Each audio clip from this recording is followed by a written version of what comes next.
Balance. Can healing, self-reflection, inner work be too much?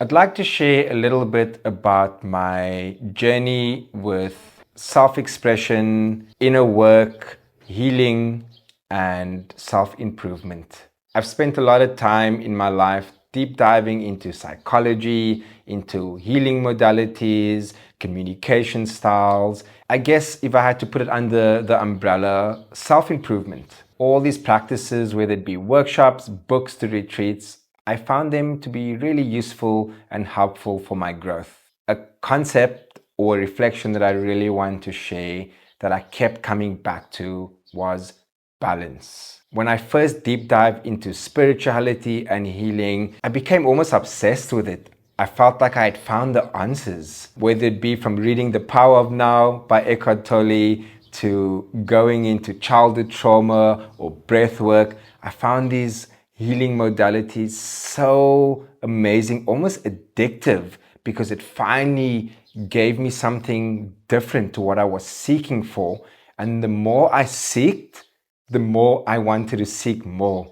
The more I found answers, the more questions I had. And I spent a great deal of time constantly reading, constantly self-improvement, going from workshops, going to all these healing modalities. And what I reflected upon was I doing too much? Where was the balance? In constantly searching and seeking, I wasn't taking time to integrate and apply that to my life. And I felt all I was doing was having constant awareness of my ego, awareness of my faults, awareness of my patterns, that it led to me self-shaming and feeling bad for understanding these beautiful big concepts. For example, the ego and the mind, and not allowing things to affect me, or being able to understand and be in control of my emotions on a cerebral and mental level. I really understood it. What I didn't realize while I was deep diving into this is that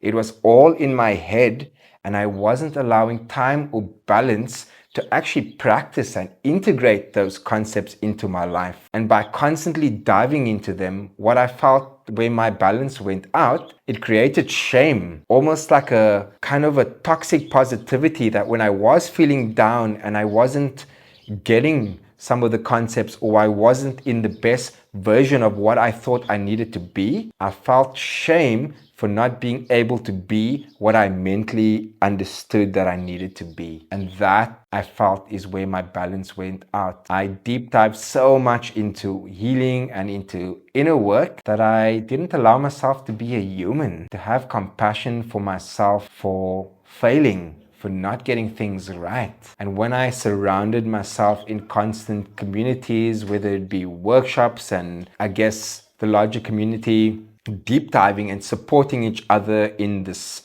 self-improvement journey, the balance that I found is there wasn't room to be a human, to fail. And maybe that was on me. Maybe that was what I placed on myself, because everybody was talking about modeling being better, being the better version of yourself, that I overlooked and overbalanced, stepping away to integrate all those concepts and to allow space for me to be human, compassion to make mistakes, to not get it right. And I almost felt like I was in a world of toxic positivity where, why is everybody talking about being so amazing? Is no one failing? And no one was talking about the shadow side to failure and the integration. And this is often what I see and I feel in communities. And I'm really thankful that I came to this by myself and had this reflection that a lot of the healing and the growth happens in the integration, in the mistakes,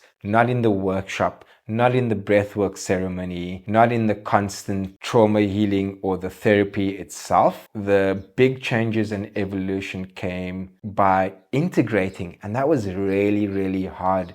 It was so much easier to constantly be diving into workshops and diving into new information that there wasn't time to even process the information. And all I felt was that I was lost in a world of constant awareness, but nothing was actually changing in my life. And that was a big reflection that I had, at that I still believe in all of these wonderful healing modalities and in self-improvement, but I now reflect with a big dose of balance, to have awareness, but to also have compassion that this is a practice, that I'm going to make mistakes, and that I'm going to learn and grow.